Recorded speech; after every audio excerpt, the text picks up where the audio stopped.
প্রশান্তির জায়গা রয়েছে, তৃপ্তির জায়গা রয়েছে।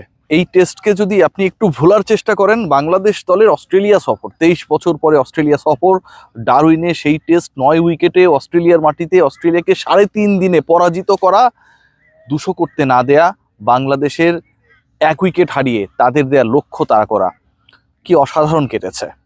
এবং সেই সাথে অর্জনের পাল্লা, যেই জায়গাটা আসলে সবচেয়ে বড়, মানে আপনাকে স্বীকৃতির জায়গায় দেবে, টেস্ট র্যাঙ্কিংয়ে এই মুহূর্তে বাংলাদেশের অবস্থান নাম্বার 6 টিম।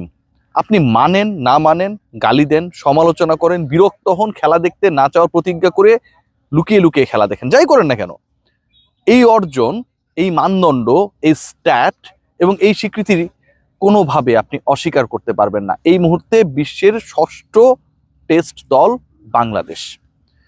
যেই বাংলাদেশের টেস্ট র্যাঙ্কিং, যেই বাংলাদেশের টেস্ট খেলা, যেই বাংলাদেশের টেস্টের কনসিস্টেন্টলি পরাজয় একটা সময় আমাদের জন্য প্রত্যেক দিনের গল্প ছিল, প্রত্যেকটা সিরিজের গল্প ছিল, ঠিক সেই বাংলাদেশ যখন এরকম পারফরমেন্স করে, তখন সেটা আপনাকে আমাকে যত সমালোচনাই করি না কেন ভাবতে বাধ্য করে যে এই দলটা আসলে ধারাবাহিক, এই দলটা জিততে পারে, এই দলটা অস্ট্রেলিয়াকে হারাতে পারে, পাকিস্তানকে হারাতে পারে, এবং একই সাথে প্রতিপক্ষের মাঠে গিয়ে জয় কিভাবে পাওয়া সম্ভব সেই রেসিপিটাও ভালোভাবে জানা।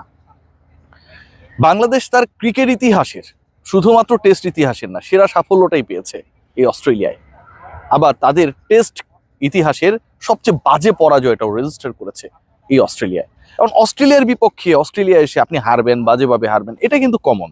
এটাকে আপনি কোনোভাবেই বলতে পারবেন না যে এটা কেন হইল। আপনি যদি আরব আমিরাতে গিয়ে তাদের বিপক্ষে হেরে যান, প্রশ্ন থাকবে যে ঠিক আছে, তারা ভালো দল না, তাদের সাথে আমাদের কন্ডিশন মেলে, অনেক ধরনের যুক্তি থাকবে। কিন্তু আপনি অস্ট্রেলিয়ায় গিয়ে অস্ট্রেলিয়ার বিপক্ষে বাজেভাবে হারবেন, এটা এক্সপেক্টেড। হয়তো বাংলাদেশ একটু বেশি বাজেভাবে হেরেছে, কিন্তু ওই জয়টাকে অস্বীকার করা যাবে না, র্যাঙ্কিং এর উত্থান অস্বীকার করা যাবে না, হাসান মাহমুদের 6 উইকেট অস্বীকার করতে পারবেন না।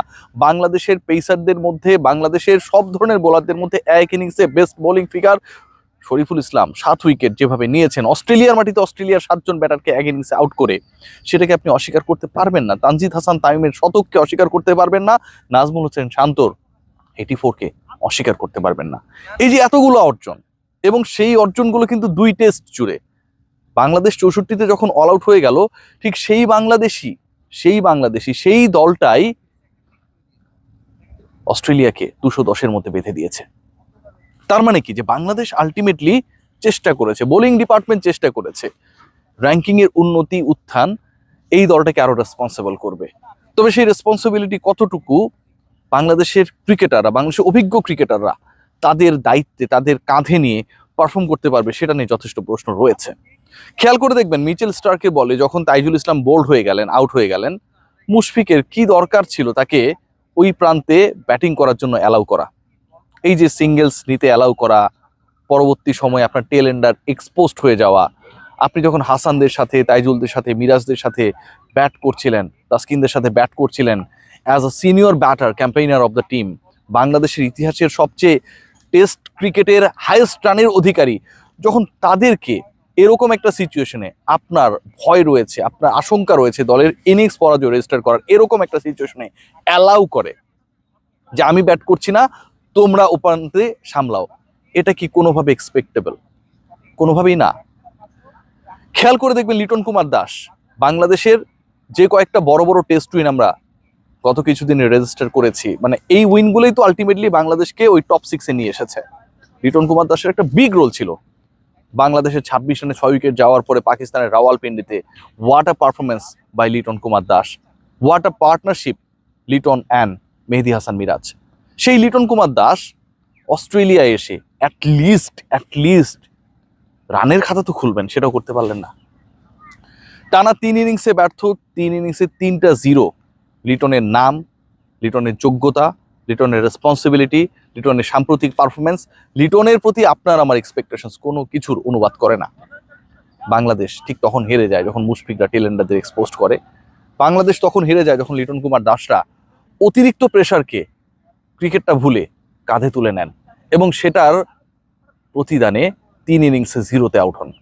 এখন লিটন কুমার দাস 3 ইনিংসে 0-তে আউট হয়েছে, বা লিটন কুমার দাস 3 ইনিংসে 0-তে আউট হওয়ার মতোই ব্যাটার, ঘটনাটা যদি এমন হতো যে তিনি এরকমই, থাকে না, আমরা নাইম শেখকে নিয়ে একটা সময় অনেক সমালোচনা করতাম যখন ন্যাশনাল টিমে খেলতে, কোন শট কোন দিক খেলে, মানে এটা আগামাথা বোঝা যায় না। ক্যামেরা পর্যন্ত, যারা ক্যামেরা অপারেটর বা যারা খেলা দেখায় তারা পর্যন্ত, ব্রডকাস্টার পর্যন্ত কনফিউজড হয়ে যেত। লিটন কুমার দাস তো সেরকম না। এই যে 3টা জিরো, এই 3টা জিরো বাংলাদেশকে ভুগিয়েছে। সেকেন্ড ইনিংসের ব্যাক টু ব্যাক জিরো বাংলাদেশকে সবচেয়ে বেশি ভুগিয়েছে। লিটন যদি একটা 50 পেতেন, বাংলাদেশের চেহারাটা অন্যরকম হয়ে যেতে পারতো। মুশফিকুর রহিম যদি আরেকটু দায়িত্ববান হতেন, আজকের দিন পর্যন্ত বাংলাদেশ টিকতো। হারা নিয়ে কোনো প্রশ্ন নেই, কিন্তু হারার ধরনটা যদি খেয়াল করে দেখেন, সেটা নিয়ে প্রশ্ন তোলা বা প্রশ্ন ওঠা আবশ্যক। নাজমুল হোসেন শান্ত স্বীকার করেছেন প্রেস মিটে, the way he should play he could not. আসলেই তো কি দারুণ একটা ইনিংস। আবার ওই 84-কে মনে করিয়ে দিচ্ছিল।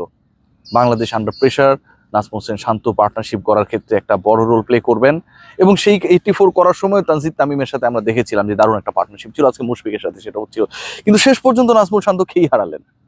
নাজমুল শান্ত একটা নাথিং শট খেলে আউট হয়ে গেলেন। যদি রানের চাপ থাকতো, খেলা শেষ হয়ে যাচ্ছে, বাংলাদেশের জয়ের সম্ভাবনা রয়েছে, পরে 3 ওভারের মধ্যে 20 রান করতে হবে, এরকম একটা সিচুয়েশন, ওকে আপনি ট্রাই করেছেন, বাট আপনি টেস্ট খেলছেন। বাংলাদেশ সেকেন্ড ইনিংসে ব্যাট করছে, টেস্টের সেকেন্ডের ইয়েতে, প্রথম সেশনে, দ্বিতীয় দিনের প্রথম সেশনে বাংলাদেশ ব্যাট করছে। সেই অবস্থায় নাজমুল হোসেন শান্ত যখন প্রথম সেশনটাকে পার করে দ্বিতীয় সেশনে স্ট্যাবিলিটির দিকে বাংলাদেশ যাবে, এরকম একটা ইরেসপন্সিবল শট খেলে আউট হয়ে যান, বাংলাদেশের স্বপ্নটা ওখানে শেষ হয়ে যায়। কেনই আলোচনা করছি, কেনই সমালোচনা করছি, কারণ ওই যে নাম্বার 6 ষষ্ঠ অবস্থানটা নিয়ে যে আলোচনাটা, বাংলাদেশের আরো সামনে যাওয়ার সুযোগ রয়েছে, বাংলাদেশের আরো ভালো করার সুযোগ রয়েছে, এবং সেই অপরচুনিটি টিম টাইগার্স, বাংলাদেশ দলের মেম্বাররা যদি ফিল করতে না পারে, রেসপন্সিবিলিটি যদি কাঁধে নিতে না পারে, যে সময়ে যেই পারফরমেন্সের ডিমান্ড, সেই ডিমান্ড অনুযায়ী যদি তারা নিজেদের মেলে ধরতে না পারে, কোয়ালিটি থাকা সত্ত্বেও, এই দলটা ওই ওয়ানডেতে একটা সময় আমরা দেখলাম না 10 নম্বরে নেমে গেছে, এই জায়গাটা ধরে রাখতে পারবে না। বাংলাদেশ দল অসাধারণ খেলেছে, অসাধারণ খেলছে। আজকের টেস্ট পরাজয়টা টু মি, আমার কাছে মনে হয় যে একটা শিক্ষা, যে এই যে শিক্ষাটা, যে আপনি 9 উইকেটে হারানোর পর 1.5 দিনে হেরে গেলেন, এই যে লজ্জা, এই যে হতাশা, এটা থেকে যেন মুশফিকরা শেখে যে না, মুশফিকের দায়িত্ব হচ্ছে যখন ব্যাট করবে তার দায়িত্ব সেটা, ট্যালেন্টকে এক্সপোজ করার না। শান্তর দায়িত্ব যখন উইকেট আগে চলে গেছে, তিনি ভালোভাবে বিল্ড আপ করা শুরু করেছেন, জুটি দাঁড়াচ্ছে, সেটাকে নষ্ট করে দেয়া না। লিটন কুমার দাসের দায়িত্ব তার প্রিভিয়াস জিরো নিয়ে ভাবা না, আগের 2 ইনিংসে জিরো করেছে, এটাতেও করতে পারি, টেনশনে থাকা। No man, it's a new day, new game, you are a new player. So এই জায়গাগুলো নিয়ে বাংলাদেশি ক্রিকেটাররা যখন প্রপারলি ভাবতে পারবে, ওই হাসান মাহমুদ, মেহেদী হাসান মিরাজ কিংবা শরীফুল ইসলামদের যে পারফরমেন্স, যেটার মাধ্যমে আসলে বাংলাদেশ উঠছে, বাংলাদেশ নিজেদের অস্ট্রেলিয়ার মাটিতে অস্ট্রেলিয়াকে হারিয়ে নতুন করে চেনাচ্ছে, নিজেদের ক্রিকেট ইতিহাস নতুন করে লিখছে, এই রেসপন্সিবিলিটির জায়গাগুলোতে বাংলাদেশের ব্যাটিং ডিপার্টমেন্টে যারা ভরসার নাম, তারা যখন ঠিকঠাক হবে না, তখন বাংলাদেশের র্যাঙ্কিং, তৃপ্তি, পরাজয়ের পরও আত্মগ্লানির জায়গাটা থাকবে না। সবাই ভালো থাকবেন।